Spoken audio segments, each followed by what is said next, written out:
Hari ikintu cyabaye gitunguranye cyane, nta muntu n'umwe wari ubyiteze. Umukobwa w'umwami wa Dubai, Princess Latifa, yahunze igihugu anyura muri Oman agera muri Goa mu Buhinde. Icyo kibazo cyatumye Dubai itangira kongera guhindura politiki zayo mu bijyanye n'ubukerarugendo n'imibereho y'abanyamahanga. Ubu noneho hari uburyo abanyamahanga bashobora kubona ubwenegihugu bwa Leta Zunze Ubumwe z'Abarabu. Kuba umuturage wa Emirate bivuze ko uhita uvuka uri umumiliyoneri. Kera nta hantu na hamwe umuntu yajyanaga ikirego cyangwa akavuga ibitagenda. Dubai yari umudugudu mutoya w'abarobyi gusa. Indege nyinshi zanyuraga muri Pakistan bituma Pakistan International Airline ibi indege ikomeye cyane muri ako karere. Mu 1990 ubutaka bwa Dubai bwari ubutayu bwambaye ubusa, umukungugu, ubushyuhe bukabije, amazi make cyane, hari ubutayu gusa. Ariko uyu munsi Dubai yahindutse umujyi urusha benshi ko isi gutera imbere, aho amazi atagira agaciro. Ubu hatangwa amagalo menshi arenga miliyari 128 y'amazi buri mwaka. Hashyizweho amasoko manini y'amafi, imiyoboro y'amazi, kandi bigenda byiyongera buri munsi. Ubutayu bwasimbuwe n'imihanda yo ku rwego mpuzamahanga, inzu ndende kurusha izindi ku isi, amaduka manini cyane, amahoteli y'akataraboneka n'amaresitora ari hejuru cyane ku isi. Bavuga ku butaka ku mucanga ari hafi yo kudashoboka, ariko Dubai yabashije kubaka inzu ndende kurusha izindi zose ku isi yitwa Burj Khalifa, ndetse na polisi ya Dubai itwara imodoka zihenze nka Lamborghini na Ferrari. Ubu ngubu biragaragara ko tuvuga Dubai, umujyi uzwi cyane nk'uw'abakire ku isi. Ahantu benshi batekereza ko ubukire bwa Dubai buturuka kuri peteroli, nyamara mu by'ukuri peteroli itanga hafi 1% gusa by'umutungo w'igihugu GDP. Ikibazo gikomeye n'iki ngiki: ni gute Dubai yabigezeho kuko ibindi bihugu bitabashije kubikora? Hari inkuru ishimishije cyane iri inyuma y'iyi mpinduka. Kugira ngo dusobanukirwe neza nuko Dubai yateye imbere, tugomba gusubira mu mateka yayo. Uyu munsi Dubai ifite inzu ndende kurusha izindi ku isi, ikibuga cy'indege kinini, isoko rinini kurusha ayandi, amahoteli ahenze cyane, kandi polisi igendera mu modoka za siporo. None se Emirate, cyane cyane Dubai, byabaye bite kugira ngo bibe abakire cyane kuri uru rwego rugeze aha ngaha? Iyo dusubiye mu mwaka wa 1820, aka gace kose kari katarimo ikintu gifatika na kimwe. Hari uduce dutandukanye twategekwaga n'abami b'Abarabu bitwaga ba Sheikh, buri wese agategeka agace ke. Icyo gihe aka karere kose kitwaga Sheikh-Doms, aho Dubai iherereye uyu munsi. Icyo gihe rero hari umudugudu muto w'abarobyi wari uri munsi y'ubutegetsi bwa Sultani ya Abu Dhabi. Ariko mu 1833 Sheikh Maktoum bin Buti yitandukanyije na Abu Dhabi, atangaza ko Dubai nk'igihugu cyigenga. Uyu ni uzwi nka se wa Dubai, kandi kugeza n'ubu ngubu umuryango we ni wo ugitegeka Dubai. Mu 1853 mu gihe Ubwongereza bwari bugenzura igice kinini cy'isi, bwakoresheje aka karere nk'inzira yo kuva i London bajya i Mumbai. Ariko kubera ibitero by'abasahuzi bo mu nyanja n'umutekano muke, Abongereza basinye amasezerano y'agahenge n'abashehe bo muri aka gace, barimo aba Dubai na Abu Dhabi, kugira ngo barindwe umutekano. Aya masezerano niyo yatumye aka gace kitwa Trisha State. Nyuma yaho, igihe Uburusiya n'Ubufaransa byatangiraga kwivanga muri aka karere, Ubwongereza bwahisemo kwigarurira byuzuye politiki mpuzamahanga y'icyo Trisha State, ndetse banashyiraho ingabo zabwo kugira ngo barinde umutekano. Ariko ntibigeze buteza imbere aka gace, kuko kuri bo kwari inzira yo kunyuramo gusa, kandi nta nyungu y'ubukungu bakagiriraga baherezaga kubera ko kari ubutayu gusa. Icyo gihe Dubai yari izwi cyane mu bucuruzi bw'amahoro kurusha kuroba amafi, ariko nabwo yari igikomere gikomeye cyane kuba umudugudu woroheje cyane. Icyakora amateka ya Dubai yahindutse bikomeye mu 1958 ubwo Sheikh Rashid bin Said Al Maktoum yabaga umutegetsi wayo. Uyu mugabo niwe wahinduye Dubai, ayikuye ku mudugudu muto ayigira umujyi uri kugira igitangaza uteye imbere muri uru rwego. Mu 1959 yagiye i Burayi. Ibyo yabonye by'imihanda, ibyambu, ibibuga by'indege n'imijyi iteye imbere byaramushimishije cyane. Agarutse yafashe icyemezo gikomeye guhindura Dubai igicumbi cy'ubucuruzi, ubwikorezi n'imari ku rwego rw'isi. Aho Dubai ihereye ubu ngubu, mu nyanja ikomeye cyane ndende ya Persian Gulf, ikikijwe na Iran, Iraq, Kuwait, Saudi Arabia na Qatar, byayihaye umwanya mwiza cyane wo kuba ikiraro gihuza Aziya, Afurika n'Uburayi. Ibi nibyo byabaye intangiriro y'urugendo rurerure rwo guhindura Dubai umujyi w'igitangaza isi ibona uyu munsi. Sheikh Rashid yahise abona neza amahirwe yari afite, yibanda cyane ku kwagura Dubai Creek, umugezi muto winjiraga mu nyanja wari usanzwe wakira amato mato gusa. Yakoresheje amafaranga yose yari ahari, anafata inguzanyo kugira ngo acukure kandi yagure uwo mugezi, ku buryo amato manini y'ubucuruzi yashoboraga kugeramo. Abantu benshi barawumusekaga cyane, bamunenga cyane kuko batumvaga igitekerezo cye. Ariko nyuma y'igihe gitoya byagaragaye ko icyemezo cye cyari igihangange. Amato manini atwara ibicuruzwa yatangiye kugera i Dubai, ubukungu burazamuka ku muvuduko udasanzwe. Ariko Sheikh Rashid ntiyagarukiye aho ngaho, yubatse ikibuga cy'indege, akomeza gushora amafaranga menshi mu mihanda, ibyambu n'ibindi bikorwa remezo by'ingenzi. Nubwo benshi bamusekaga bavugaga ko ari gusesagura umutungo, we yakomeje kwihangana. Igihe cyaje kugaragaza ko ari we wari ufite ukuri.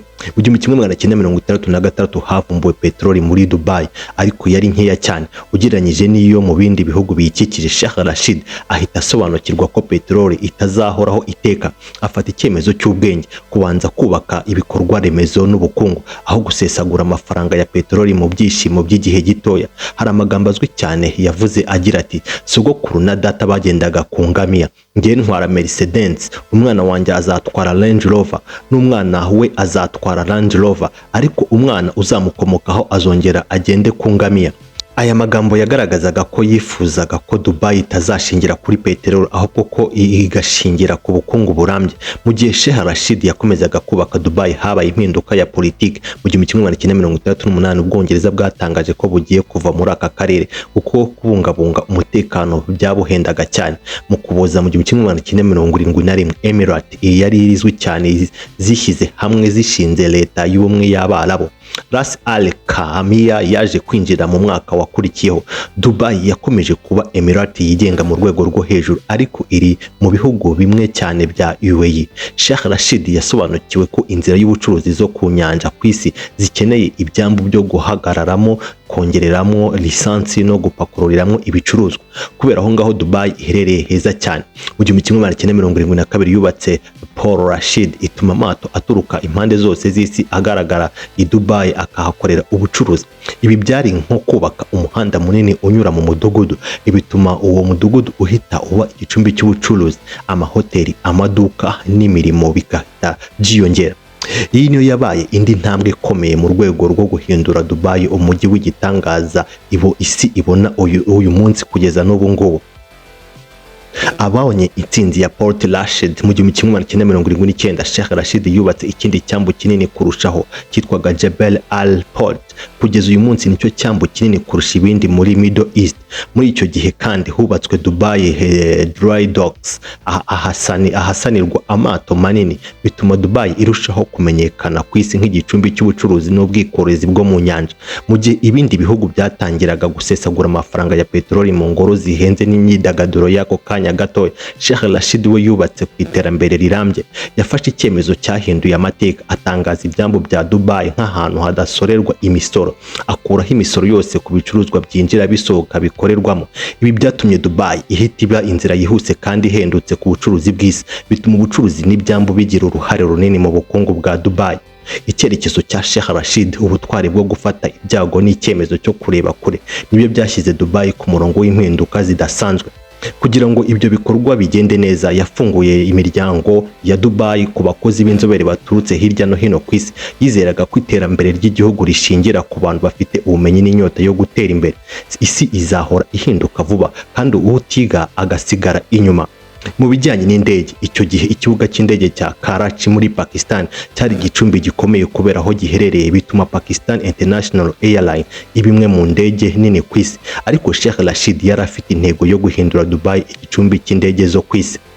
Yubatse imihanda myinshi y'indege, atangira kuganiriza indege zikomeye nka Singapore Airlines, Air India na Malaysia Airlines. Azemeza gukoresha Dubai nk'ahantu ho kongereramo lisansi no guhagarara kugira ngo afate neza iryo soko. Mu 1985 Dubai yashinze indege yayo bwite Emirates Airlines, ndetse inagura indege zimwe muri Pakistan.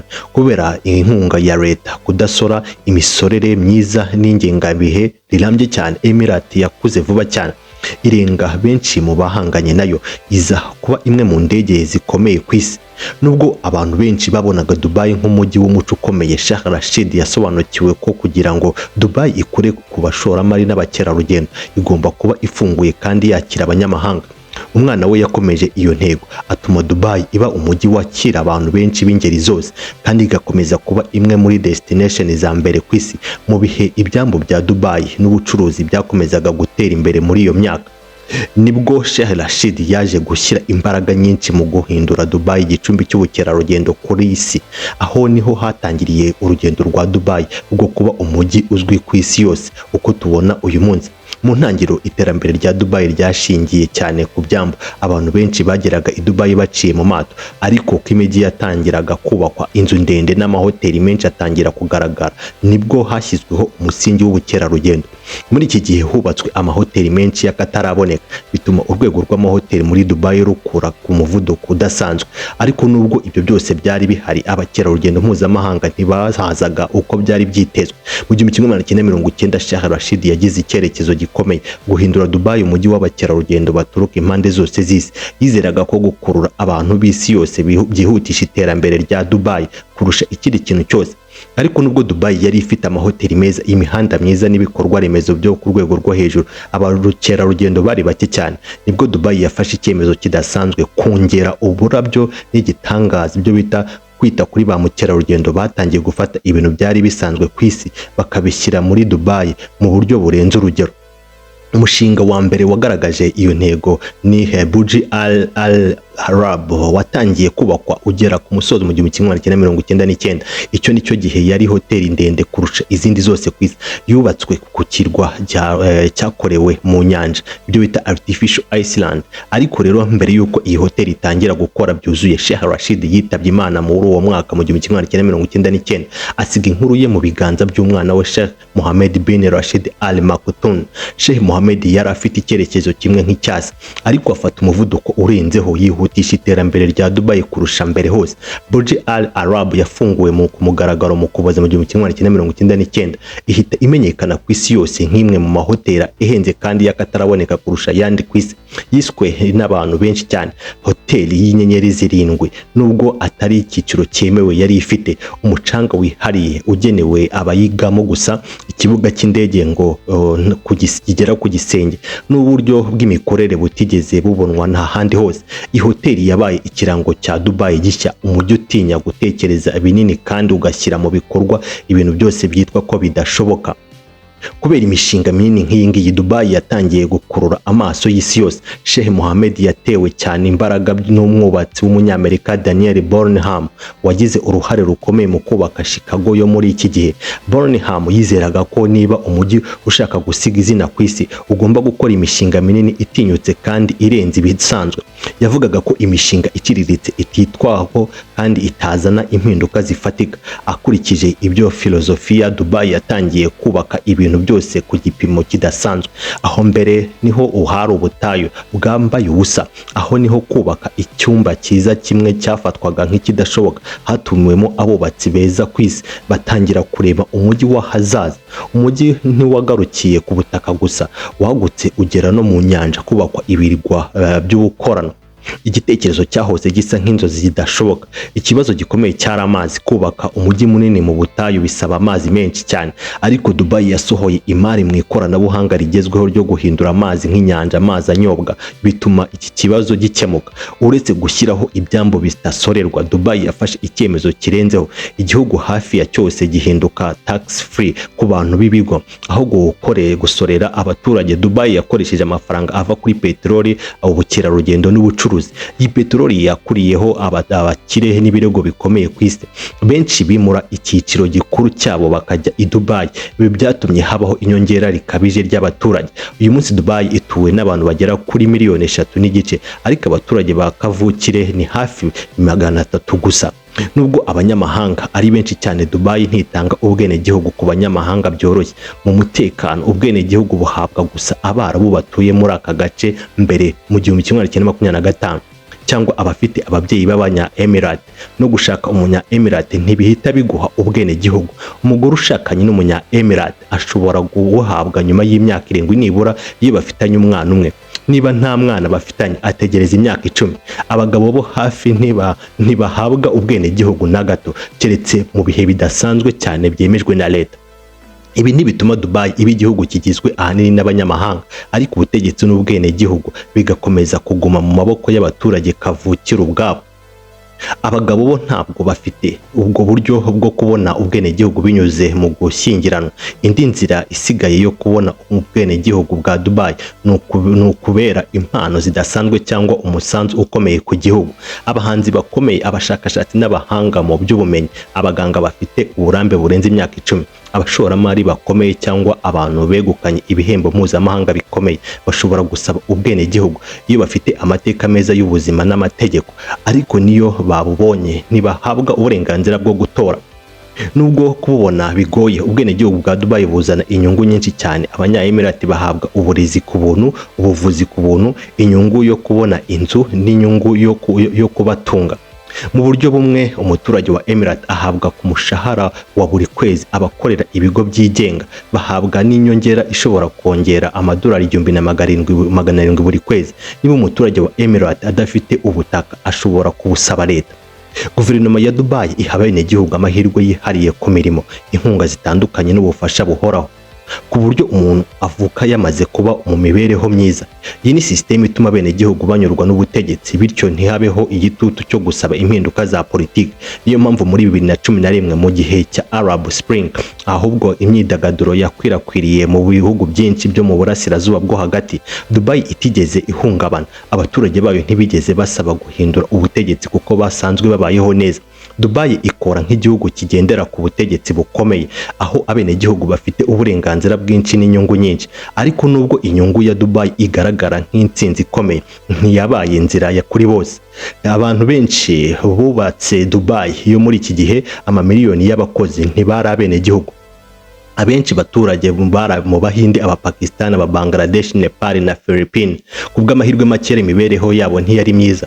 Benshi bahembwaga make, bakora amasaha menshi cyane, kandi ariho bakorerwaga ihohoterwa n'abakoresha. Abakozi b'abanyamahanga muri Dubai nabo mu bindi bihugu byo mu kigobe ntibagendaga ku giti cyabo.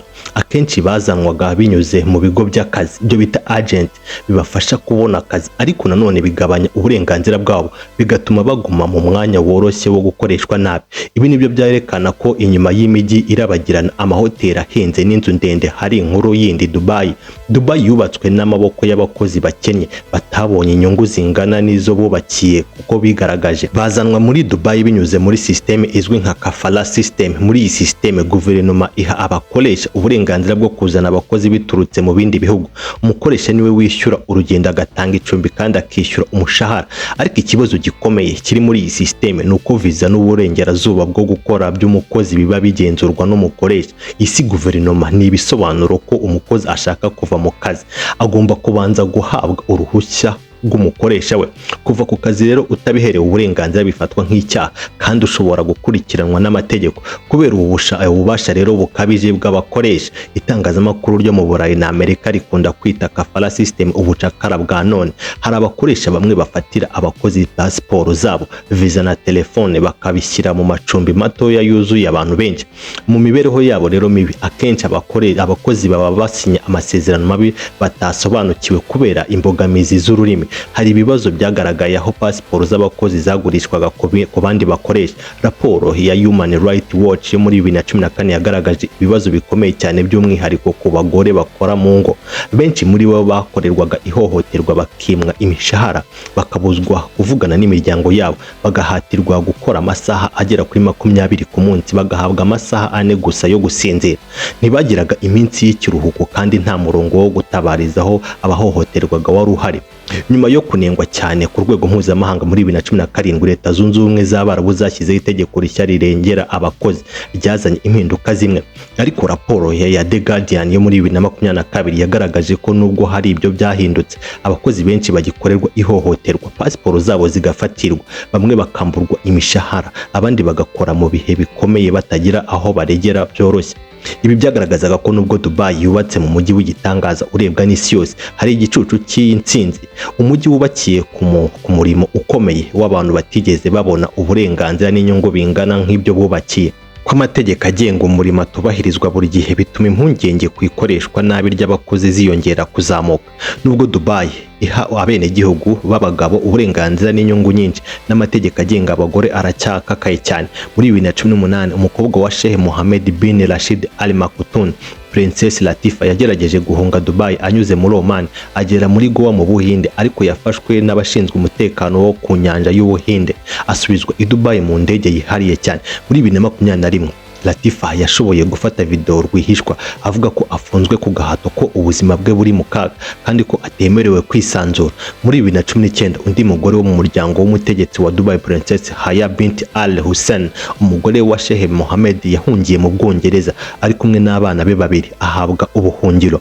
Hari undi mwamikazi, Princess Shamsa, mushiki wa Latifa, wabuze muri 2000 ubwo yari mu biruhuko i London. Amakuru avuga ko yashimuswe ku ngufu agasubizwa i Dubai mu ndege yihari. Muri Kamena muri 2020, urukiko rwo mu Bwongereza rwemeje ko se ari we wagize uruhare mu iryo shimutwa. Ibi byose byerekana ko nubwo Dubai yerekana nk'umujyi wa kijyambere, inyuma y'amatara y'inzu ndende, iki gihugu kiri igihugu kigendera ku butegetsi bukomeye kandi bushingiye ku muco ukakaye.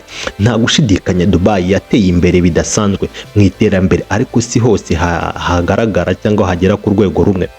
Ariko nanone rero, guhindura ubutayu bwambaye ubusa bukavamo umujyi munini w'ubucuruzi, ubukerarugendo n'imari ku isi ni ikintu gishobora kwitwa ko igitangaza. Dubai ni urugero rwerekana ko igitekerezo ushobora gufata igitekerezo cyiza, gufata ibyemezo n'ingengabihe ikomeye cyane. Birashoboka guhindura amateka y'igihugu, ariko kandi ni urugero rutwibutsa ko iterambere ry'inyubako n'ubukungu ritagomba gusiga inyuma uburenganzira bwa muntu n'ubwisanzure. Wibuke gukora subscribe kuri iki kiganiro numva ugikunze, like na share kubona ugikwiriye, kandi utange n'igitekerezo cyawe. Mwakoze kubana natwe.